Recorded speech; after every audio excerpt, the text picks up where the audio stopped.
Voici ce qu'a déclaré le commandant du CENTCOM, l'amiral Brad Cooper. Il a dit à de hauts responsables israéliens qu'il plaidait en faveur de nouvelles frappes contre l'Iran, estimant qu'une pression militaire supplémentaire pourrait contraindre Téhéran à changer de position dans les négociations. C'est ce qu'a rapporté la chaîne 13 en Israël.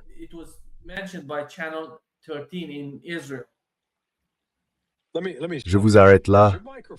Votre micro est allumé, le son est très creux. Oui, c'est une bonne remarque.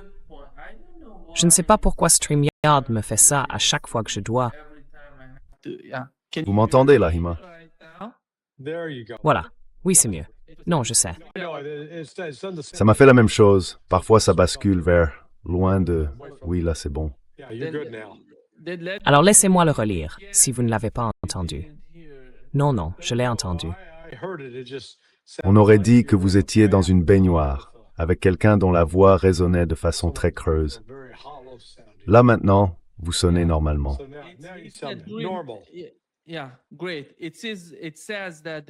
Oui, très bien. Ce reportage de la chaîne israélienne Channel 13 affirme que lors de sa visite en Israël ce week-end, l'amiral Cooper a plaidé pour de nouvelles attaques contre les infrastructures nationales iraniennes, notamment les installations pétrolières, gazières et électriques. Il aurait aussi déclaré que les États-Unis pourraient, à terme, ne pas avoir d'autre choix que de reprendre les combats aux côtés d'Israël.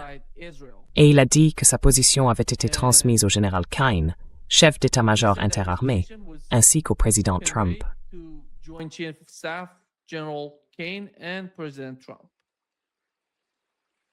Je n'ai pas bien entendu la dernière partie. Il a dit que sa position, oui. Il a dit que sa position avait été communiquée au général Kaine, chef d'état-major interarmé, et au président Trump. Il leur a présenté son plan afin de contraindre l'Iran. Mais il n'a pas dit qu'il avait été approuvé. Non, il ne l'a pas fait. Ce n'était pas mentionné dans ce rapport. Alors, est-ce que ce sera la solution dans l'esprit de, je ne sais pas, Brad Cooper? Il sait tout du champ de bataille.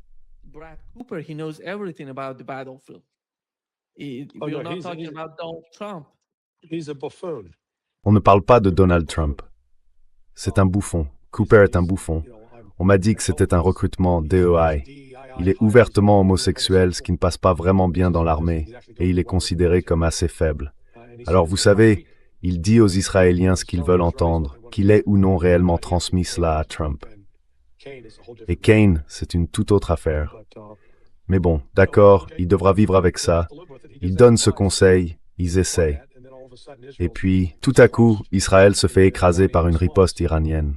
Là, ils vont le regarder et lui dire « Hey, le génie, c'était ton idée. » Parce que jusqu'à présent, Dan Kaine a déconseillé ça.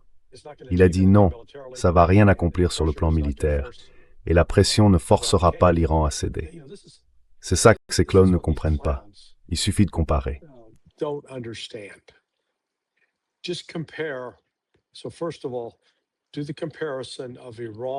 Alors d'abord, comparez la taille de l'Iran à celle de l'Irak. Enfin, de l'Ukraine.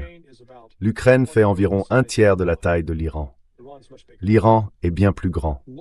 Regardez combien de missiles de croisière, de missiles balistiques, de drones, sans parler des obus d'artillerie et des bombes FAB, ont été largués sur l'Ukraine au cours des 4 dernières années. C'est une quantité énorme. Les États-Unis n'ont mené des bombardements intensifs que pendant environ 7 semaines. Et au bout de ces 7 semaines, ils étaient pratiquement à court de munitions. Est-ce que cela a provoqué l'effondrement militaire de l'Ukraine? Non. Les Russes ont clairement infligé des dégâts importants à l'Ukraine et à ses capacités. Mais on est très loin de la contraindre à capituler ou de lui imposer un changement de régime. Alors pourquoi pense-t-il pouvoir employer moins de force contre l'Iran et y provoquer un changement de régime?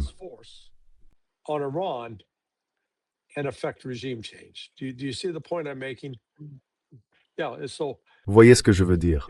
Donc si vous appliquez simplement le même critère, on va utiliser la même règle, la même mesure. Vous savez, 30 cm, c'est 30 cm. Donc X missiles tirés sur X quantité de territoire, sur Y quantité de territoire, pendant T jours ou sur une durée T, ça donne un chiffre. Et quand vous mettez ça, quand vous créez une formule comme ça, bon sang, le chiffre pour l'Ukraine écrase celui de l'Iran, n'est-ce pas? Et pourtant, l'Ukraine ne s'est pas encore effondrée. Et ça doit être... Et Israël, enfin, la Russie reconnaît qu'elle va devoir finir le travail au sol. Évidemment. Donc les États-Unis, oui, ils ont infligé des dégâts à l'Iran, mais rien de catastrophique. À part, et je ne qualifierais pas ça de catastrophique, l'assassinat de l'ayatollah Ali Khamenei et des écolières. Ça a été contre-productif, c'est le moins qu'on puisse dire.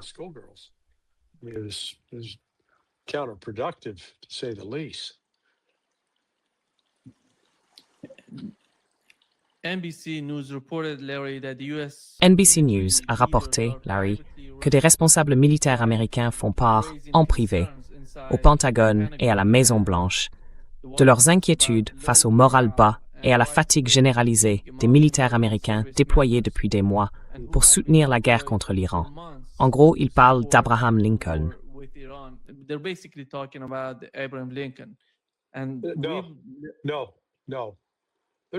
Non, non, non. Ils parlent de bien plus que ça, d'accord?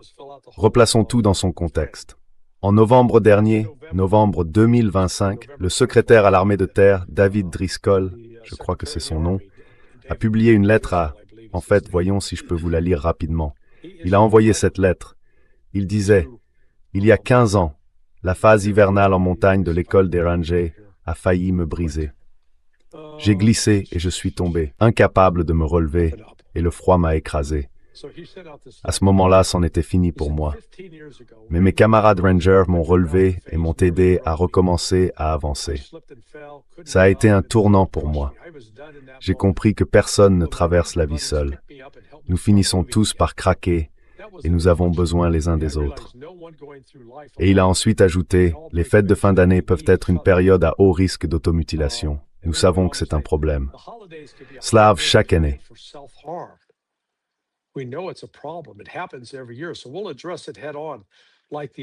Nous allons donc nous attaquer aux problèmes de front, comme la 11e division aéroportée en Alaska, qui n'a perdu aucun soldat par suicide depuis 14 mois. Ils donnent systématiquement la priorité à des prises de contact avec les soldats pour leur proposer de l'aide, s'assurer qu'ils vont bien et s'attaquer aux causes profondes des facteurs de risque. Nous allons faire cela dans toute l'armée. En gros, il dit que dès maintenant et jusqu'au 15 janvier, un officier ou un sous-officier prendra délibérément contact chaque jour avec chaque soldat pour voir s'il a besoin d'aide. Prenez simplement votre téléphone ou vos clés de voiture, appelez, envoyez un message ou rendez visite à votre camarade. Allez aussi le chercher. Allez simplement le chercher pour que nous puissions lui apporter de l'aide. D'accord? Donc il parlait déjà de prévention du suicide il y a 1 an, en novembre. Et puis il y a 3 ou 4 semaines, nous avons reçu le rapport du Cybercommand. Et que disait ce rapport? Qu'ils enregistrent un nombre extraordinaire de suicides.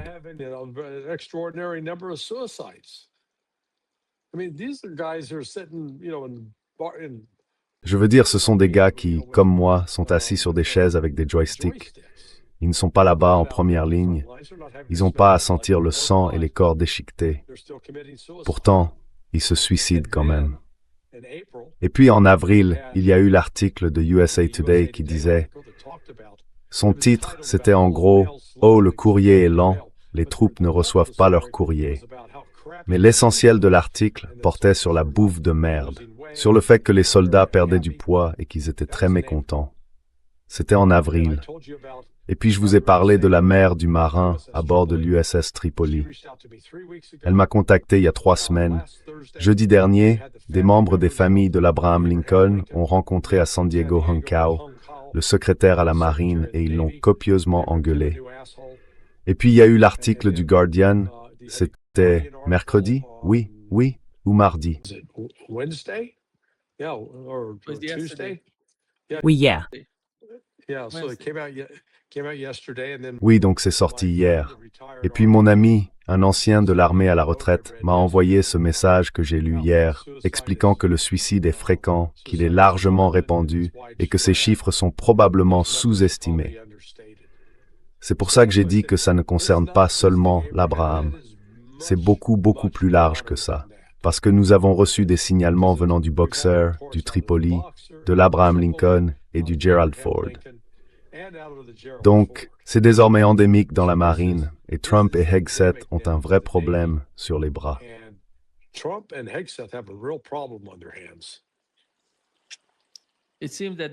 Il semble qu'ils envoient le porte-avions George Washington pour remplacer l'Abraham Lincoln. Cela a été annoncé aujourd'hui. Et il y restera probablement 10 jours. Oui, voici ce que Pete Hegseth a déclaré aujourd'hui.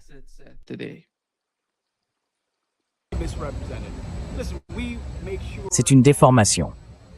Écoutez, nous veillons à ce que chaque navire, chaque équipage, chaque capitaine dispose de tout ce que nous pouvons leur fournir, à chaque instant.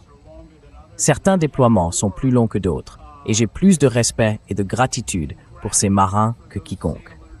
Ce qu'ils font en haute mer, dans ces conditions difficiles, avec moins d'escales, c'est incroyable. Les Américains ne comprennent pas ce que c'est que de faire ça.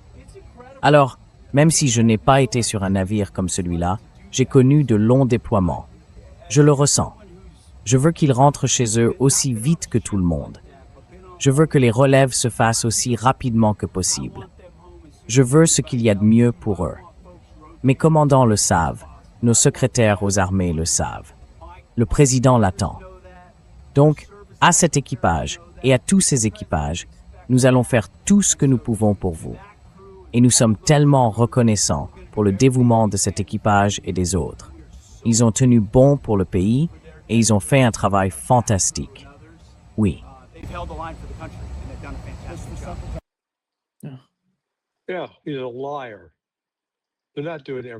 Oui, c'est un menteur. Ils ne font pas tout ce qu'ils peuvent. Ils n'en font pas assez. Ils ont un problème majeur. Et ce n'est pas seulement la marine. Ce problème de suicide touche toutes les branches. Le corps des marines, l'armée de terre, la marine, l'armée de l'air. Et c'est la première cause de mortalité parmi les militaires américains. Les chiffres. Il y a quelques semaines, quand je parlais de mon ami, ancien élève, Jamie Lee Sclater, aujourd'hui décédé, c'était un infirmier de la marine. C'est un nom de plus sur la liste de ceux qui se sont donné la mort. Et on compte plus de 147 000 personnes, surtout de jeunes hommes, mais aussi des hommes dans la trentaine et la quarantaine, qui se sont suicidés depuis 2001. C'est plus que le nombre de morts au Vietnam, en Corée du Nord et dans toutes les guerres de merde que nous avons menées depuis 1980. Ils font donc face à une crise et ils doivent s'en occuper.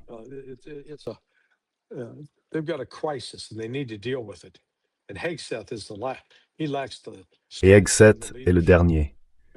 Il n'a pas l'envergure d'un dirigeant. D'ailleurs, j'ai reçu un message, quelqu'un avait posé la question, et je n'y avais pas pensé. Est-ce qu'ils ont des conseillers à bord? Ils sont censés avoir des aumôniers sur ces navires. Mais l'une des mères d'un marin du Tripoli m'a écrit pour dire « Hé, ils ont retiré les aumôniers, du moins sur le navire de son fils. » Il n'y avait pas d'aumônier à qui ces jeunes pouvaient parler. Donc, comme je l'ai dit, cela met au jour une face pourrie de l'armée américaine, l'incapacité à prendre correctement soin des troupes.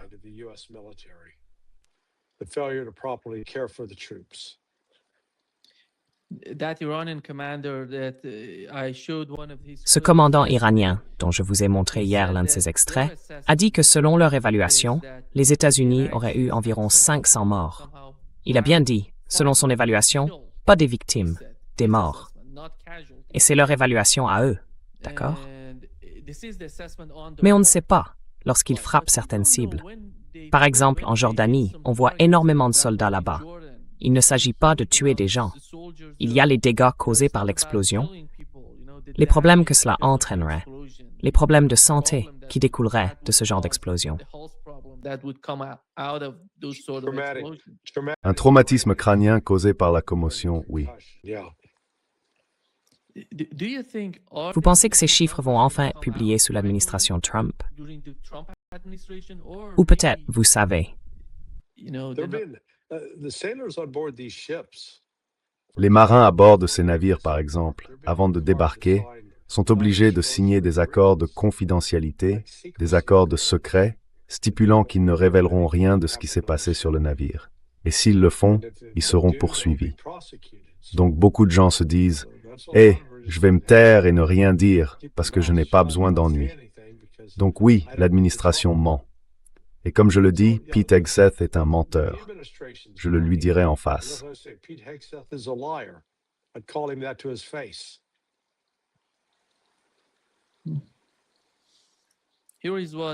Voici ce que Larry Johnson a dit au sujet de la guerre et du conflit entre les deux camps.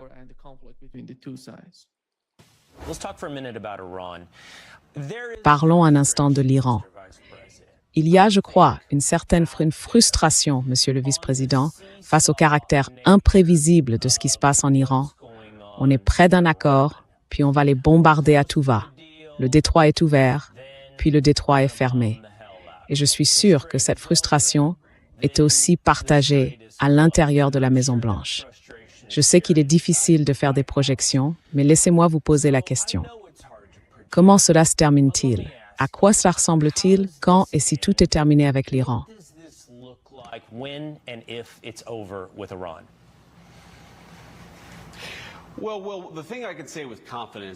Eh bien, ce que je peux dire avec certitude, c'est que je pense que cela se terminera avec des États-Unis en position de force, un Iran qui ne dispose pas de l'arme nucléaire et un détroit d'Ormuz redevenu un lieu où les prix du pétrole et du gaz sont stables pour les Américains. Je pense que le problème, Will, c'est que les Iraniens prennent parfois des engagements qu'ils ne respectent pas. Ils concluent un accord, puis ils ne le respectent pas. Et je comprends votre remarque sur le caractère fluctuant de tout cela, mais je pense que cela montre que nous avons beaucoup d'outils à notre disposition pour contraindre à l'action.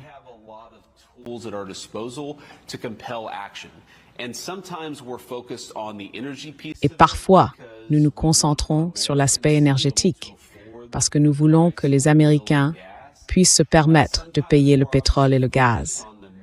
Parfois, évidemment, nous nous concentrons sur l'aspect militaire. Parfois, nous nous concentrons sur le programme nucléaire. Je pense donc que ce qui se passe réellement, c'est que vous voyez un président des États-Unis au sommet de son autorité, avec de nombreux outils diplomatiques, militaires et économiques. Ce qui se passe vraiment de l'intérieur, selon moi, c'est que nous utilisons ces outils de manière très sélective, très stratégique, pour obtenir le résultat que le président des États-Unis doit obtenir, dans l'intérêt du peuple américain. Et cela comporte vraiment deux volets.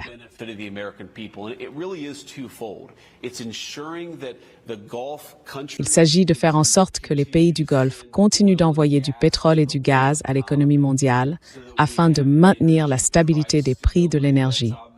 C'est évidemment important pour les Américains. Je sais que le pétrole est en baisse aujourd'hui et qu'il est très loin des sommets atteints au début du conflit. C'est l'objectif numéro 1. Maintenir des prix bas pour le pétrole et le gaz, pour les Américains dans tout le pays. Ensuite, évidemment, l'objectif numéro 2, c'est de faire en sorte que l'Iran n'obtienne jamais l'arme nucléaire. Je suis convaincu que nous atteignons ces deux objectifs.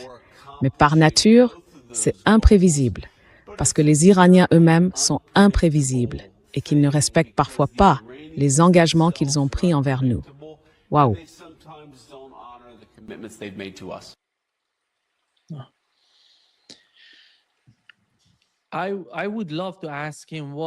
J'aimerais beaucoup lui demander quels sont les outils dont disposent aujourd'hui les États-Unis pour faire pression sur l'Iran.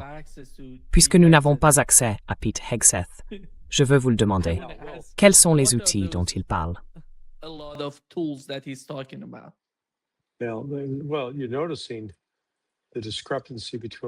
Eh bien, vous constatez l'écart entre ce qu'il dit et ce que rapporte la chaîne 13 en Israël. Cooper a dit « Ah oui, il faut recommencer à bombarder, il faut attaquer l'Iran de nouveau. » Ils n'ont pas de voie claire pour amener l'Iran à faire ce que les États-Unis veulent qu'il fasse. Alors que l'Iran, de son point de vue, pense avoir une stratégie assez claire. Il va simplement maintenir le verrou sur le détroit d'Ormuz, et les conditions économiques mondiales finiront par forcer les États-Unis à faire des concessions. Et si les États-Unis osent se réengager dans une guerre ouverte, alors le principal pays qui en souffrira, en dehors des États-Unis, ce sera Israël. Donc voilà, comme je l'ai dit, il n'y a pas de bonnes options. C'est ça qui le frustre autant. There's no good options. That's what's got him so frustrated.